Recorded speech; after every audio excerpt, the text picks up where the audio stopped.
Hello everyone, and welcome to this video on manifesting with the new moon in Gemini that is happening on June the 13th. So if you're new to me, my name is Kara Melendi, founder of Spiritual Goddesses, and on a mission to help you master co-creation and co-create magic with the universe by learning to work with these cosmic energies. So today we're going to take a look at the new moon in Gemini, the aspects that it's forming, how you can call on this power and harness this energy to manifest in your own life. Lots of goodness coming. We're going to take a closer look at the Gemini energy, both in its highest form of expression as well as in its shadow phase, because each of the signs of the zodiac can be used in its highest form, or we can be stuck in some of the shadow and struggling with some of the more challenging aspects of it. And really, that's all part of our journey. And the more aware you are of these different energies and archetypes that exist within you, the more power you really have in manifesting and forming relationships and just better understanding yourself and the world around you. So if you are joining me live, say hi. If you're on the replay, say hi as well. And let's share, how about you share your intentions for the new moon? The new moon is a new beginning. If you're manifesting with the moon cycles, the new moon is phase 1. So this is the start of the lunar cycle, and this is the time to set intentions. So share with me, what are you manifesting in this energy? Hello, Kelly and Jonah and Jacqueline. We have Rolene and Bex here, Michelle and Rita and Ashley. Hello, hello. Good morning. Ashley's in California time. Yes, you are 4 hours ahead of me in Pacific time. So this is a great way to start off your morning, Ashley. Thank you for jumping in. We have Steph and Ty here as well. So definitely say hi as you join. Share with me your intentions. It's really powerful when you put that energy out there and you take it from just like being in the intellect, which actually Gemini is all about. Gemini is ruled by Mercury, and it is that space of the intellect. But when you put those ideas on paper, or when you share them, they really start to gain power, and you commit to them in a whole different level. And especially if you can share them with someone who can hold that energetic space for you, which of course I will do with all your intentions, just holding that energetic space, fueling them with love and power, and knowing that you're able to manifest that. And yes, before we jump in, I also ask that you share this video out. Let's get this information out there. It's so much appreciated. Bex's intention is for this new moon to really embrace being a conscious creator of my life and experiences. Beautiful. Yes. Manifesting intentionally, right? So much power in that for sure. Hi, Laura and Lisa and Terry Ann. Okay, Katana and Terry Ann, hello, hello. Yeah, let me know if we have any Geminis here as well. So sometimes when I do these videos, I'll have people reach out and say, is this for me, even if I'm not a Gemini? Absolutely, or whatever moon sign I'm talking about. Regardless of whether you're a Gemini or not, the energy of the new moon, this is affecting you, right? This Gemini energy is affecting you regardless of where Gemini is in your chart. So let's take a look at Gemini. So this is an air sign that's also a mutable sign. So it's very versatile, it's very flexible. There's a lightness to Gemini energy. And it's also represented by the twins. So there's a sense of duality. And anybody who has a lot of Gemini energy in their chart, there can sometimes feel like there's two different people living within them. And they never know, right? Like what twin is going to come out is represented by the twins. It's also a love of communication. And that's why in the title I mentioned your throat chakra. We're talking about communication when it comes to Gemini.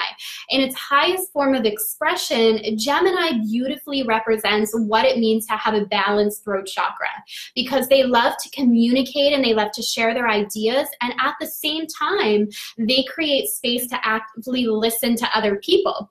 And there's two sides of that, right? When we're talking about your throat chakra, you may be, if you have an overactive throat chakra, you're really good at communicating your ideas. You might talk a lot or like express how you feel, but it's harder for you to listen and to actively listen, right? If your throat chakra is underactive, you may be really good at listening to others and creating that safe space for them, but it's harder for you to really present your truth and to share your opinions.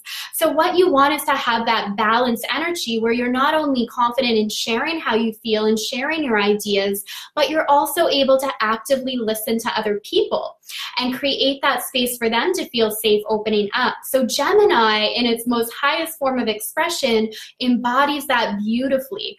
It's also a very childlike spirit that we see with Gemini that is good for us all to tap into right now. Are we connected with our inner child? And when we think of children, it's often this curiosity that they have. And Gemini embodies that as well, just always asking questions, always wanting to learn something new and being very open-minded. So looking at those areas in your life, are you connected to that inner child? Are you open-minded? Are you open to hearing new perspectives? Are you open to doing things in a new way? Those are all the energies we're working with now.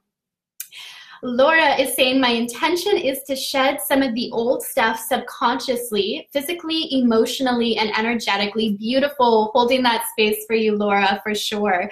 And since you're in the Goddess Sisterhood, we look more closely as the new moon approaches as well, and we'll dive in deeper with guiding you to set intentions around that. But thank you for sharing.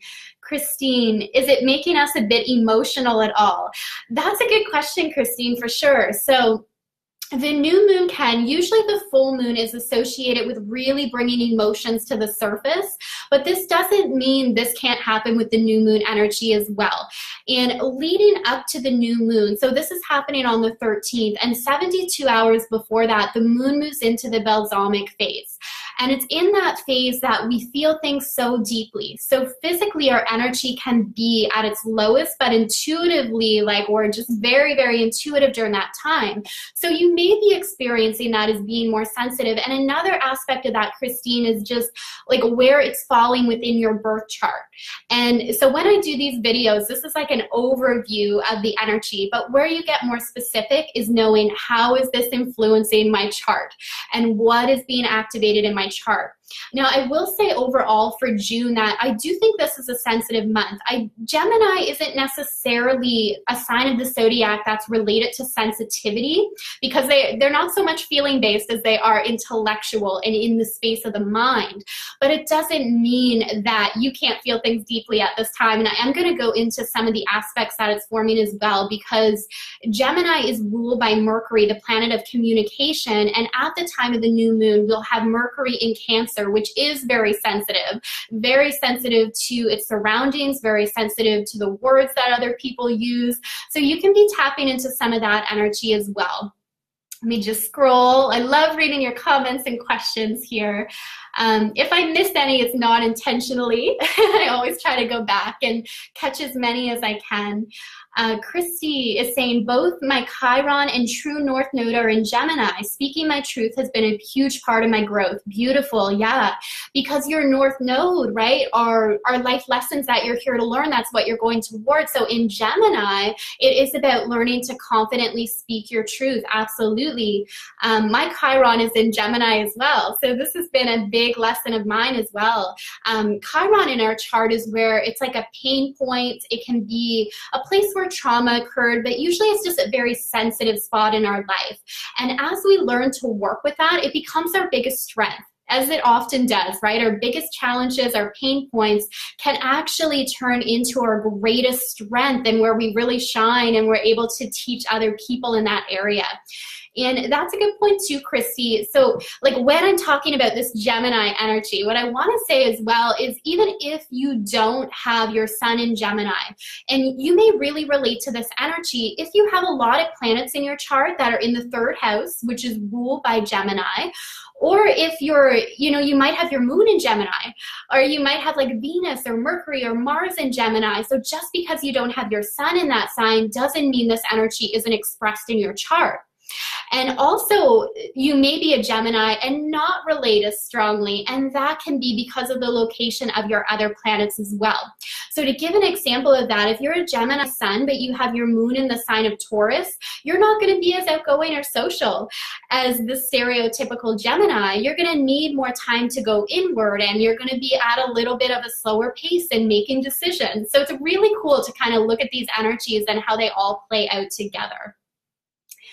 Scrolling down here, Steph is saying, I need to be more focused on my career and what I would like to manifest in that area. Beautiful, holding energetic space for you. So when you're manifesting with the new moon as well, it's good to have some short-term goals so you can kind of follow the lunar cycle, right? So we have the new moon, then you can do another check-in at the full moon and see, what do I need to release in order to be on track with achieving this goal?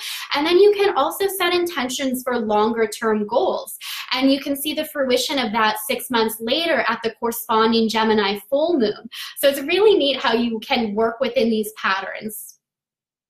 Hi, Betsy. Thanks for the news, sharing. Much love all. Oh, much love to you, Betsy. Happy to share this.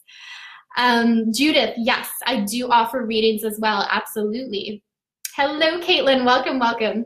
Okay, so the Gemini energy in its shadow form, to talk about this as well, because we are in the new moon energy, so you may want to recognize where you may be falling into some of the difficulties or struggle side of Gemini. So Gemini energy can feel a little bit scattered at times. So it may be feeling like you're pulled in all these different directions and you're not sure what path to take, or you're not necessarily following through with anything. Gemini has this desire to learn all these different things, be open to like learning as much as they can, but sometimes the follow through isn't there. So really looking at your own life, where have you may have overcommitted yourself or scattered your energy in all these different directions without following through. So you want to look at that. And since Gemini is also ruled by Mercury, so it's very much in the space of the mind. Geminis are very quick, they're very intelligent. And in the shadow phase, it can be disconnected from the wisdom of the body. So it's so much in the mind that it's not sinking into the body, and there can be difficulties with getting grounded. So looking at your own life, where do you find like you're too much in the space of the head and you need just to sink down into your body and really ground your ideas? So those are some of the things you may want to look at in the shadow form. Now, what's going to really change this for this new moon energy is at the time of the new moon, the ruler of Gemini, which is Mercury, is going to be in the sign of Cancer. And Cancer is a very intuitive sign. It is very much in the heart space. So this is a really good time to look at in your own life, in your communication, or when you're listening to other people. Are you looking beyond the words to like the body language, to the feel that you're getting behind the words? Like, how can you put both together?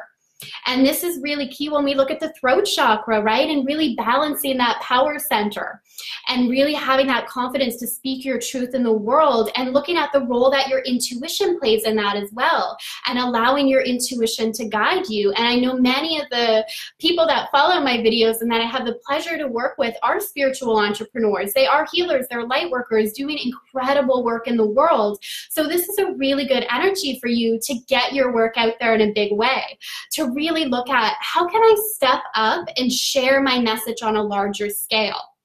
So let me know if this is resonating with you. We are going to dive in with a little more of the aspects, but let me know if this is resonating, and say hi if you're just joining now. Caitlin's saying my rising is in Gemini. Yeah, so with your rising in Gemini, you could relate to these traits as well, right? The rising sign is the first impression that we leave on other people. So in your natal chart, whatever your rising sign is going to modify the characteristics of your zodiac sign. And it's often what people first see in you. And then as they get to know you a little bit better, they see the characteristics of your zodiac sign coming through. Judith, yes, I will reach out and give you the details on that for sure. All right, Jacqueline, my intention for this new moon is to continue to speak my truth and release old patterns blocking success in my business. Holding that space for you. Thank you for sharing, Jacqueline. Scrolling down here. Hello, Jaya. Thank you for jumping on. Shared and love the breakdowns. Awesome. Okay, Laura, does Gemini also tend to feel more subconsciously, meaning less consciously aware of identifying feelings, etc.? So it can, Laura, because it is very much, it is in the intellect. So even in looking at emotions, it may look at it in a very intellectualized way instead of sinking into the feeling of it. And again, it doesn't mean that like all Geminis are like this by any means, right? It really depends what else is happening in your chart, what else is going on. But that can be a characteristic of being so much in the mind that it's separated from the wisdom of the body and the intuition behind it for sure. Okay, so let's look at some of the other aspects here. So Mercury is forming a T-square at the time of this new moon, and that basically means if you look at the chart, it's literally like forming a T with the aspects that it's making. So it's going to be in opposition to Saturn in Capricorn. And this can really bring up some feelings of, am I an imposter? Who am I to share this information with the world? So again, if you own your own business, you may have those feelings coming up, but really take time to look at that. And sometimes when we feel that and we question ourselves the most, it is because we're super passionate about what we're doing and we just want to show up fully. So don't allow that to stop you. Don't allow that to hold you back.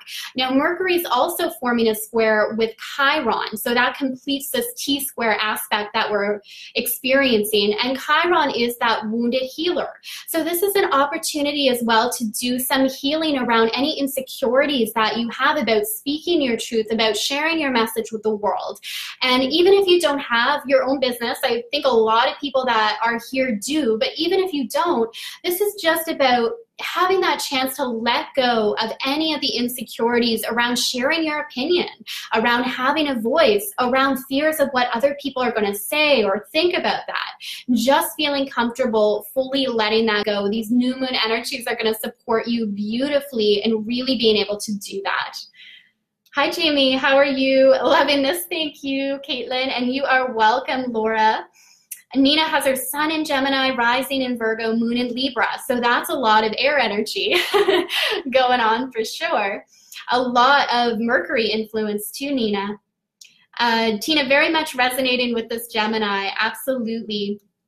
So I would say really the main takeaways in working with this energy, take a look at that communication. I also mentioned this curiosity element as well, because Gemini really opens us up to being curious, to asking questions.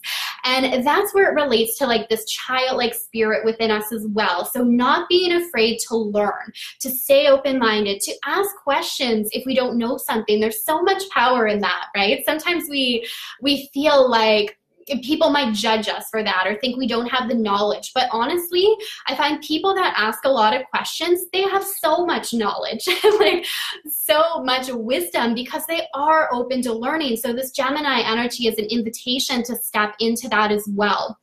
Now, soon after the new moon, not at the exact time of the new moon, but I believe even that same day, Venus, the goddess of love and beauty, is going to move into Leo. And that's very much focused on the heart space as well. So I do see this being a big theme around the new moon, how we can be really heart-centered, really childlike in how we approach learning, how we approach knowledge, how we approach other people, just coming from that childlike spirit of curiosity, being open-minded, and having the courage to share your wisdom, share your truth. So knowing where you fall on that spectrum, where we were talking about the throat chakra and its power, do you tend to maybe talk and share your ideas, but you're not necessarily listening or receiving from other people? Or are you on the other end of the scale where you're beautiful at listening to people and holding space, but you have insecurities around presenting your ideas? So where do you fall on that spectrum? How can you bring that into balance? These energies will beautifully assist you in balancing out your throat chakra and feeling confident in sharing your message, because that's what we need. We need you to step up and share your message with the world and just show up fully as who you are. Okay, let me see here. Just gonna see if there's any major other comments or questions before we finish out.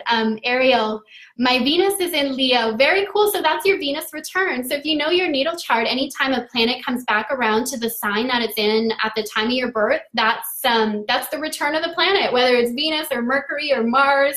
The solar return is the big one, right? Our birthday each year. And that's a powerful, powerful time to really set intentions for the whole year ahead.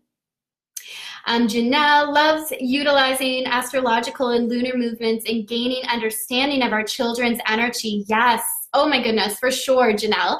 I've done readings for families, and it really helps give insight into where the differences might be, because that happens, right? You may, if you're somebody who's really extroverted and outgoing and loves to connect, and you have a child who's more reserved, there can be a misunderstanding there, right? Like, why are they feeling like they don't want to be as involved? And it really helps gain a deeper appreciation and understanding, because I do believe we choose our astrology. I think we come in and we choose the energy we want to come into this world with, and we know ingrained in that there's going to be certain challenges, there's going to be obstacles, but we also know that we have everything we need to overcome that. Right? We come in, and that's in our chart. It's our north and south node. The north node, life lessons you're here to learn. The south node, patterns that it's time to release, as well as strengths that you bring into this lifetime to help assist you in manifesting your goals and working with karmic energy and all that good stuff. Jaya, this is also awesome. Perfect alignment today. Wow, I have a live Q&A for a mastermind I have, and it's called Speak Your Truth. Oh, Jaya, well, of course you're attuned to the energy, right? You're so intuitive. And I find that with people too, with men and women that are very intuitive, even if you don't know the astrology behind it, it's like you intuitively get a sense and you work with that energy anyway. So it's really cool. So much synchronicity. Yes, I love that. Love that. All right, awesome. So if anybody wants me to have a deeper look at your chart, send me a message here on Facebook. So in addition to doing the birth chart readings, I'll also look at what's coming up for you in the cosmos. So how these shifts, like how the new moon, how the retrogrades, how like all the major planetary shifts that we had this year, like Uranus in Taurus, Chiron in Aries, what this means for you, how this is affecting your birth chart. Or you can jump on over to my website, spiritualgoddesses.com, and you can book from there. I also have a free gift on there for anybody that wants to learn how to work with astrology and manifestation. There's a free gift on that website as well. So thank you everyone for hanging out today. I think I got everything. I'm just going to look at the chart and see if there's any like major things I missed. One other thing before I finish up. So Mercury's busy. Mercury is the ruling planet of Gemini. So Mercury is also forming a sextile with Uranus at the time of the new moon. So this can really bring an influx of new ideas, new ways of seeing things, thinking outside of the box. So if you're feeling stuck and like your creativity is lacking, or strategies or things that worked in the past no longer are working, this will bring an influx of new ideas. So be open to receiving that. Set the intention that creativity is going to be at an all-time high, new ideas are going to be flowing into me, and that I'm ready to receive that and share that with the world. All right, so new moon blessings, everybody. Thank you so much for coming to hang out today, sending so much love and light your way, and I will see you very soon. Bye.